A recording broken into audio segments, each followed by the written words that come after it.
Welcome to Kirby Month, Episode 4. And this time I'm probably just going to try and get all the reviews out of the way first. And of course, it's time for Superstar's remake, Superstar Ultra.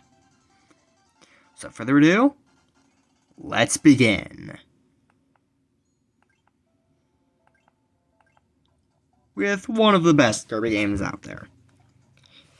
As you can see, it adds 4 more modes, not including these little sub-games over here, including the touchscreen. And we're going to be going over all 4 of them while I play, I don't know, how about I play the Tour Arena?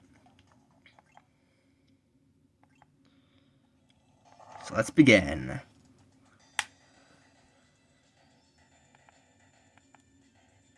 The first mode of the bunch that we're going to be talking about is the first mode you get, Revenge of the King. In particular, it's one of the best modes of the bunch. The mode simply involving DDD going for revenge against Kirby for basically beating him all the time. So now, he wants one final grudge match. It's essentially a remake of the extra mode from this game, from Dreamland, which is ironic considering the first mode in this game is a remake of Dreamland. So the fact that the remake's first mode is a remake of the extra mode is kind of really clever. And I love that.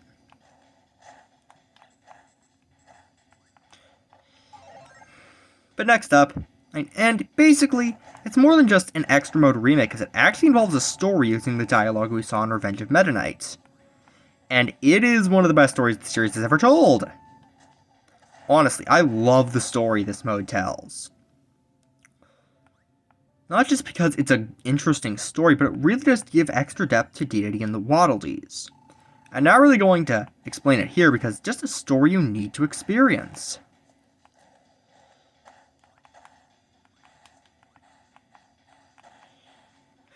But there is more to this game than just Revenge of the King.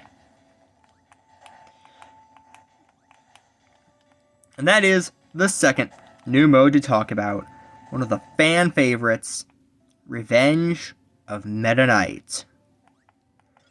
Undeniably one of the most popular modes of the entire game. And for very good reason. It simply involves playing as Meta Knight, and it is so much fun. It's basically a truncated story mode, like with what we'd see later on in games like Star Allies. And it is very, very fun. It basically adapts 4 different abilities for Meta Knight to sort of be his own version of copy abilities. And honestly, they're a lot of fun. And you basically get them by defeating enemies and getting little points from them. Very simple concept, very fun execution. And the ending of this mode is absolutely iconic. As DDD uses Nova, which sort of caused all the problems back in Multiway Wishes, to grant his wish of battling the strongest warrior in the galaxy, Galactonite, who would become an icon of the series to this very day. For very good reason. He's an incredible enemy. And very hard to boot.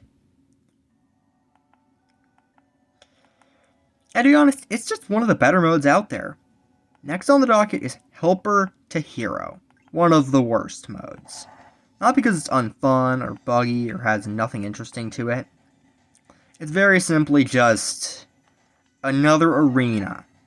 And it's not supposed to be harder like the True Arena. The main gimmick here is that you're just playing as helpers, which already represent the abilities, so there's really no point for this mode to exist, aside from building up to one of the bosses in the True Arena. Which kind of leaves this mode as being one of my lesser favorites. And who knows, you might actually get to ranking them in another episode.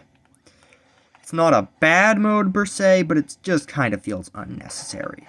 And that leads us to the mode we're playing right now, the True Arena. Another mode so good, it would become a staple for this series. It's basically an even harder version of this game's Arena mode, which is the boss rush. So it's an even harder boss rush meant to be the final challenge for you to overtake.